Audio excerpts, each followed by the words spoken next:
इस सत्र पर, जहां पर हम भोले बाबा, महाकाल, त्रिनेत्र और शिव शंभु यानी कि स्वयं शिव भगवान के दिए हुए मार्गदर्शन को जानेंगे और अपने जीवन में उन्हें उतार कर अपने जीवन का कल्याण करने की कोशिश करेंगे। चलिए महाकाल के द्वार कैलाश नाथ की तरफ। भगवान शिव से पहली सीख, come what may, you must never tolerate evil. जो भी हो जाए, पाप और बुराई को कभी बर्दाश्त नहीं करना चाहिए। भगवान शिव को कहा जाता था, अंग्रेजी में एक वाक्य है, द डिस्ट्रॉयर ऑफ एविल, जिसके मायने हैं बुराई और पाप को नष्ट करने वाला। इसके सबसे बड़े उदाहरण हैं भगत सिंह। वो अपने आप में तो एक नास्तिक थे, मगर भगवान शिव की सीख पर उनका नाम और उनका काम सटीक बैठता है। उनसे अंग्रेजी शासन का न्याय सहन नहीं हुआ। जो यातनाएं अंग्रेज भारतीय लोगों पर कर रहे थे, वो उनसे देखी नहीं गई और महज 21 साल की एक छोटी सी उम्र में भारत देश को स्वतंत्र करने का सपना देखा। दिल्ली के संसद भवन में जाकर बम का धमाका किया और बहरे सोए हुए ब्रिटानिया के साम्राज्य के कान खड़े कर दिए और अंग्रेजों को भारत देश में बहरा कर दिया। क्रांति के संग्राम में भगत सिंह का नाम सबसे ऊपर लिया जाने लगा और आज भी भारत देश के सबसे महान और सबसे वीर क्रांतिकारी है, जिस पर डर कभी काबू न कर पाया और जिससे अन्याय, पाप और बुराई कभी सहन नहीं हो। भगवान शिव से दूसरी सीख, self control is the key to living life to the fullest. आत्मनियंत्रण जीवन को पूर्णता से जीने की कुंजी है। वो इसलिए क्योंकि एक अनियंत्रित मन आपको विनाशकारी जीवन जीने के लिए प्रेरित कर सकता है। जब आप अपना फोकस खो देते हैं और अपनी इच्छाओं और व्यसनों के शिकार हो जाते हैं, तो आप अपनी जंग, अपनी लड़ाई नहीं जीत सकते। इसीलिए अपने दिमाग को अपने लक्ष्यों यानी कि अपने टारगेट के साथ साथ दिल से भी जोड़ कर रखना बहुत आवश्यक है। एक अनियंत्रित मन न कभी किसी का हुआ था और ना ही कभी किसी का होगा। जिसका अपने आप पर काबू नहीं, अपनी इंद्रियों पर काबू नहीं, उसका अपने जीवन पर कैसा काबू। कितने ही उदाहरण हैं हमारे सामने, जिनके पास सब कुछ होते हुए भी उन्होंने सब कुछ गवा दिया सिर्फ एक चीज के चलते, और वो थी उनका अपने आप से खुद पर काबू ना कर पाना। हाल फिलहाल में ही एक बढ़िया सी टेलीविजन सीरीज आई थी जिसका नाम था द 1992 स्कैम, जो हर्षद मेहता के जीवनी पर आधारित थी। सभी ने वो सीरीज देखी। हमने उस खेल से, हमने उस चलचित्र से ये सीखा कि करना माया का अभिमान, करना काया का अभिमान, कि काया छूट जाती है, संग माया को भी ले जाती है। इसलिए जितना है उतने में संपन्न रहना सीखे और की मेहनत करे, मगर कभी भी अपने व्यसनों का गुलाम ना बने, खुश रहना सीखे। भगवान शिव से तीसरी सीख, ये सबकी पसंदीदा होगी, keep calm and carry on. शांत रहे और अपने काम में मस्त रहे। वैसे मैं आपको ये बता दूं कि शिव भगवान को महायोगी कहा जाता है। उन्होंने ब्रह्मांड की भलाई के लिए घंटों ध्यान लगाया था। उनके मन की शांत स्थिति केवल अत्यधिक कारणों से परेशान थी, लेकिन वह हमेशा ध्यान की स्थिति में ही होते थे। इस प्रकार इस तथ्य को उजागर करते हुए कि किसी समस्या को सुलझाने के लिए आपके मन का शांत होना वास्तव में सबसे अच्छी रणनीति है। अब भला हिंदुस्तानी होते हुए हमें इस सीख के लिए कोई दूसरा उदाहरण चाहिए जो हमारे बीच में ना हो। सबसे बड़ा उदाहरण इस सीख का है महेंद्र सिंह धोनी, हमारे कप्तान, जिनका जीत में भी एक सा स्वरूप और हार में भी एक सा स्वरूप। खेल असमंजस में हो तो भी एक सा स्वरूप और खेल मुट्ठी में हो तो भी एक सा स्वरूप, और ये स्वरूप है शांति का, जो उन्हें दिलाता है विजय और जो उन्हें आज बना गया है इस देश का एक कीर्तिमान खिलाड़ी। जिसे सदैव याद किया जाएगा। और इनकी सबसे बड़ी ताकत क्या है? इनका गुस्सा, इनकी चुस्ती, इनकी स्फूर्ति? जी नहीं, जो इनकी सबसे बड़ी खूबी है वो है इनका अपने आप पर शांति का कवच ओढ़े रखना। कोशिश कीजिए, क्या पता शायद आपको भी काम आ जाए। स्वयं पर संतुलन और मन का शांत होना अत्यंत जरूरी है। भगवान शिव से चौथी सीख उन लोगों के लिए जो अपनी खुशी चीजों में ढूंढते हैं। Materialistic happiness never stays for long by. भौतिकवादी खुशी कभी भी लंबे समय तक नहीं रहती है। एक दफा जरा शिव भगवान की पोशाक पर एक नजर डालें। ठीक है, आप क्या देखते हैं? केवल त्रिशूल और डमरू से लैस। भगवान शिव हमेशा धन से दूर ही रहे। यदि आप धन और भौतिकवादी चीजों से ही जुड़े हैं तो आप अपने जीवन में कुछ भी नहीं कर रहे हैं, क्योंकि भौतिकवादी आनंद, मटेरियलिस्टिक हैप्पीनेस अस्थायी है, अनस्टेबल है। आपको घटनाओं और अनुभवों में इस जीवन में अपनी खुशी खोजने की जरूरत है, ना कि चीजों में जो मिट्टी से आई थी और एक दिन मिट्टी में ही मिल जाएगी। इस सीख का सबसे बड़ा उदाहरण और हमारे लिए मार्गदर्शन है हमारे पूर्वज। वो पीढ़ी जो खुले आसमान के नीचे जीना जानती थी। वो पीढ़ी जिसे कभी ज्यादा चीजों की जरूरत नहीं पड़ी। और वो पीढ़ी जिसने अपने जीवन को एक शांतिमय और सुख के भाव के साथ जिया। और आज हमें देखिए, हमारे पास इतने सारे यंत्र होते हुए भी, इतनी सारी चीजें होते हुए भी हमें कहीं खुशी का एहसास ही नहीं मिलता, क्योंकि हमारी खुशी उन चीजों में अटक कर रह जाती है। हमें लगता है कि हमने इन चीजों को खरीदा है, लेकिन हम ये नहीं समझ पाते कि हम खुद इन चीजों के गुलाम हो जाते हैं। जितनी कम चीजों का आपको लोभ होगा, उतना ही खुद को संपन्न, सुखी और एक खूबसूरत मन की रचना करेंगे, जो चीजों से और चीजों से उत्पन्न होती हुई खुशी से, यानी कि मटेरियलिस्टिक हैप्पीनेस से नहीं भरा है, बल्कि जीवन के असल मूल्य से भरा है, और जो कि है खुद जीवन, खुला, आजाद और बेबाक। भगवान शिव से सीख number 5। You must learn how to suppress negativity gracefully. नकारात्मकता को इनायत, एक शालीन और आसान तरीके से दबाए और खत्म करे। महाकाल शिव भगवान एक नीलकंठ थे, क्योंकि उन्होंने हलाहल नाम का जहर निगल लिया था, विष निगल लिया था, जो समुद्र मंथन के दौरान निकला था। केवल शिव भगवान ही इस विष को पी सकते थे और इसे अपने गले में दबा कर रख सकते थे। इस घटना से पीछे हटने का महत्वपूर्ण सबक हमारी प्रगति में नकारात्मकता लाना है और इसे सकारात्मकता में, पॉजिटिविटी में बदला जाए, इसी पर आधारित है शिव भगवान की ये सीख। जब कोई साथ नहीं होता तब भी बस उसे एक ईश्वर का साथ आपके साथ हमेशा होता है, और जब हर कोई साथ होता है तो आपको अहम के झलकावे के कारण ऐसा प्रतीत होता है कि ये सब तो मेरे वजह से है, लेकिन नहीं, ये सब भी सिर्फ उस एक ईश्वर के ही आशीर्वाद के कारण है। तो जब आपको नकारात्मकता घेर ले, तभी भी आपको नकारात्मकता के तले नहीं दबना चाहिए, बल्कि उसे दबाना चाहिए। किससे? सकारात्मकता से। भले ही मुट्ठी भर सकारात्मकता से शुरुआत कीजिए, देखते देखते ये मुट्ठी भर सकारात्मकता आपके पूरे शरीर में समा जाएगी और नकारात्मकता के एक कण मात्र हिस्से को भी आपके मन और तन में समावेश नहीं करने देगी। वक्त में थोड़ा पीछे ले चलता हूं, वो समय जब लक्ष्मण और राहुल द्रविड़ ने पारी संभाली थी फॉलो ऑन के बाद विश्व विजेता ऑस्ट्रेलियाई टीम के खिलाफ टेस्ट मैच में।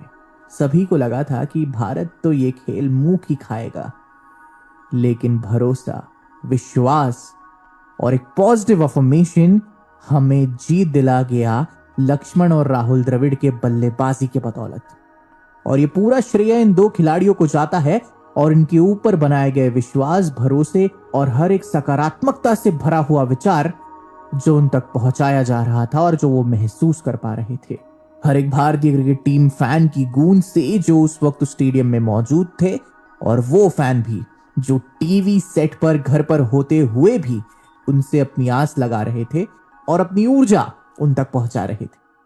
इसलिए बुरे से बुरे हालात में भी अपनी उम्मीद को ना खोइए, क्योंकि उम्मीद पर ही दुनिया कायम है, और उम्मीद है तो जीवन है। भगवान शिव से छठी सीख।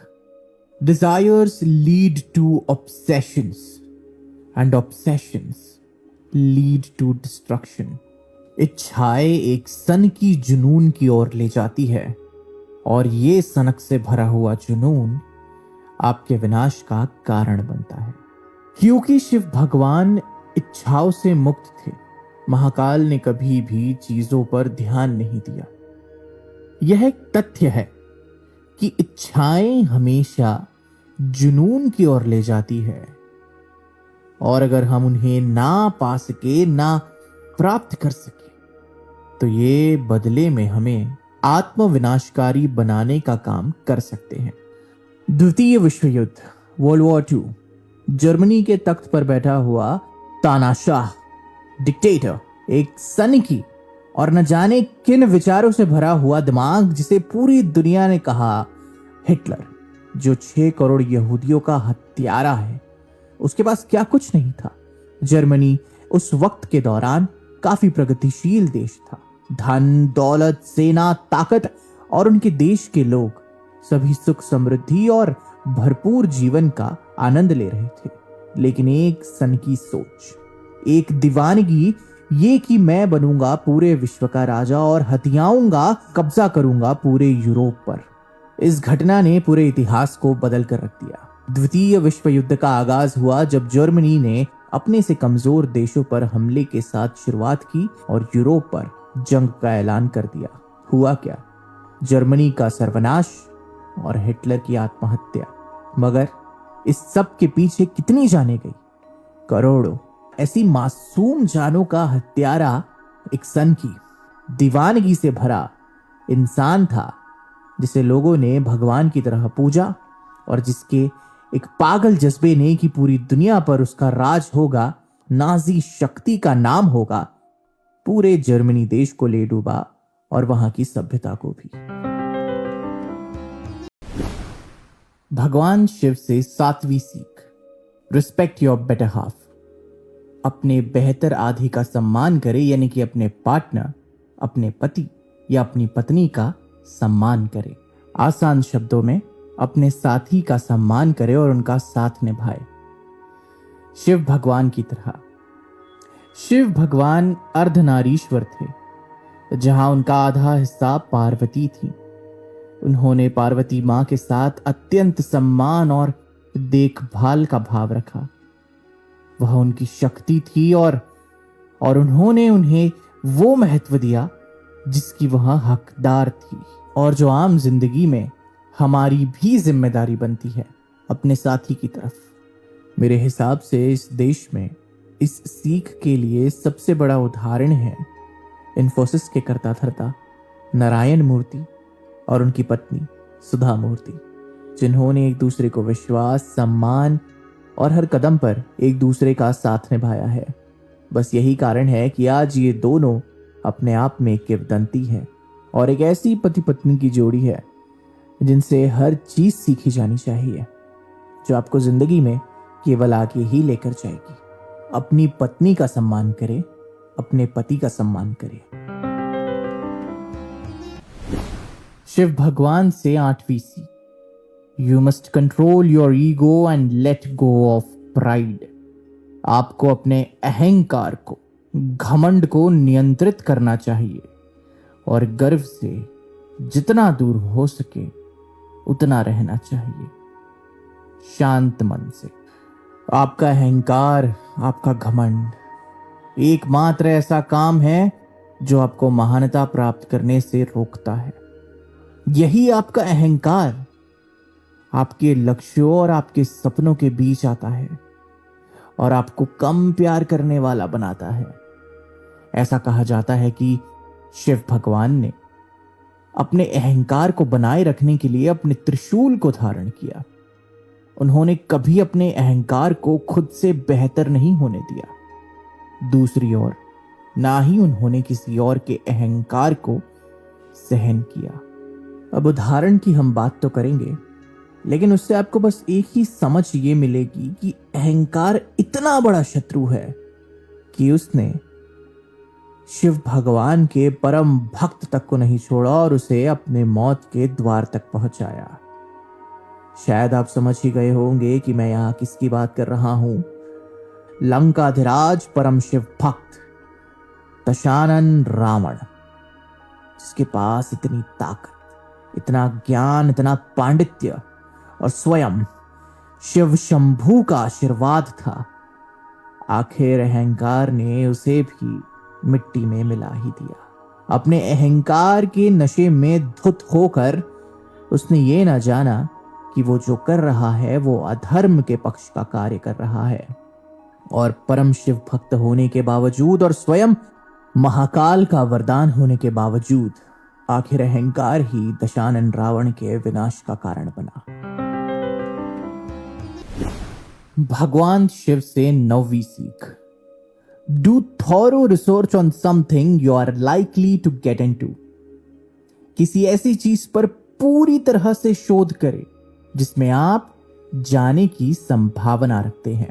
शिव भगवान महाकाल के जटाओं में बंधी, मेरा मतलब है बालों में गंगा, अज्ञानता के अंत का प्रतीक है। इसका मतलब है कि आपको पता होना चाहिए कि आप क्या कर रहे हैं। तथ्यों के बारे में इनकार करने से मदद नहीं मिलेगी और केवल असफलता का ही द्वार खुलते रहेगा। पहले जानो, फिर उसमें आगे बढ़ो। उदाहरण के तौर पर आपको एक मिसाल बताता हूं कि ऐसा कहा जाता है बड़े बड़े विख्यात विज्ञानियों द्वारा कि बड़ी से बड़ी जंग ताकत से नहीं बल्कि इंफॉर्मेशन से जीती जाती है, जानकारी से, खुफिया जानकारी। और जिस इंफॉर्मेशन को हथियाने के लिए बड़े से बड़े खिलाड़ी अपनी जान की बाजी तक लगा देते हैं, फिर सिपाही मोहरों की तरह उस जानकारी, उस इंफॉर्मेशन के हिसाब से धावा बोलकर अपने लक्ष्य को पाते हैं और दुश्मन को उसके अंजाम तक पहुंचाते हैं। मगर यह बहुत जरूरी है कि जंग में जाने से पहले अपने दुश्मन को, यानी कि अपने चैलेंज को अच्छे तरीके से जानना, बूझना, समझना, परखना वेरी इंपॉर्टेंट, बहुत जरूरी है। एंड जी हाँ, इट शुड बी कंपल्सरी। जंग तो लड़ी जाती है, मगर एक जंग और होती है जो जंग के मैदान के बाहर लड़ी जाती है, और वो जंग होती है अपने दिमाग को सही जानकारी से भरने की, जो आपको सही वक्त पर काम आए। भगवान शिव से 10वीं सीख। Understand that everything is temporary. ये समझे कि सब कुछ अस्थायी है। जो आज है कल वो नहीं, परसों शायद ही सही। जो महायोगी होते हैं वो इस मोह माया के जाल में नहीं आते हैं। वे जानते हैं कि जीवन अकाल्पनिक है, इमेजिनरी, और जो आज होता है वो हमेशा के लिए होने वाला नहीं है। समय बदलता है और हम भी वक्त के साथ बदलते रहते हैं। और फिर आखिरकार महायोगियों में सबसे आदि योगी है हमारे शिव भगवान। तो समझिए कि जीवन में जो आज है वो शायद कल नहीं होगा, because nothing is permanent and everything is temporary. अब इसका मैं क्या ही उदाहरण दूं। आपने ये बात पिछली दफा भगवत गीता के दौरान भी जानी थी, एक सीख के रूप में, और ये इंसानी जिंदगी की असलियत है। परिवर्तन ही संसार का नियम है और कभी भी कोई चीज हमेशा के लिए वैसी नहीं रहती। वक्त बदलता है, इंसान बदलते हैं, हालात बदलते हैं। कोई राजा से रंग तो कोई रंग से राजा, कोई अर्श से फर्श तो कोई फर्श से अर्श। यही जीवन का चक्का है, कभी उत्तर कभी दक्षिण। आप कब कहां पहुंच जाए या कब कहां से निकल आए, कभी कोई इसका दावा नहीं कर सकता। बस यही जीवन है और इसी तरह इसे जीते जाना है। रुकिए मत, अपने आप पर से भरोसा ना खोइए। दुख अगर महसूस हो रहा है तो याद रखिए कि सुख के दिन भी आएंगे। बस चलते रहिए, और जिस जिस कदम के साथ आप चल भी रहे हैं ये भी याद रखना कि आपकी दिशा बदल रही है और आप रास्ते में आगे बढ़ रहे हैं, और हर कदम आप अपने आप तक को बदल रहे हैं। शिव भगवान से 11वीं सीख। वैसे ये सीख तो सभी बच्चों को और सभी एंथुजियास्टिक डांसर्स को पसंद आएगी, क्योंकि ये सीख सिखाती है आपको नाचने की कला, डांस करने की कला, और अगर शिव भगवान की आराधना में कहा जाए तो शिव तांडव। भगवान शिव त्रिनेत्र, इन्हें एक और नाम से पुकारा जाता है, वो है नटराज, यानी कि नृत्य के राजा, द किंग ऑफ डांस, और इन्हें पूरे विश्व में इसी रूप में जाना जाता है। यद्यपि उनके इस तांडव ने दुनिया को नष्ट कर दिया था, प्रलय के मुख पर लाकर खड़ा कर दिया था, लेकिन यह भी एक कला थी जो इनसे हम इंसानों को मिली है, और जिन लोगों को इस कला का इस्तेमाल पूर्ण रूप से आता है उनके लिए यह कला किसी वरदान से कम नहीं। तो जी खोल कर नाचे, बिल्कुल शिव भगवान की तरह, लेकिन तांडव ना करे, क्योंकि वो सिर्फ शिव भगवान ही कर सकते हैं जब उन्हें अत्यंत क्रोध का एहसास होता है। तो सुनिए आपने 11 सीख, 11 लेसन्स फ्रॉम त्रिकाल त्रिनेत्र भोलेनाथ कैलाशनाथ शिव शंभू, शिव भगवान की, जो देती है आपको जीवन और मृत्यु का मार्गदर्शन।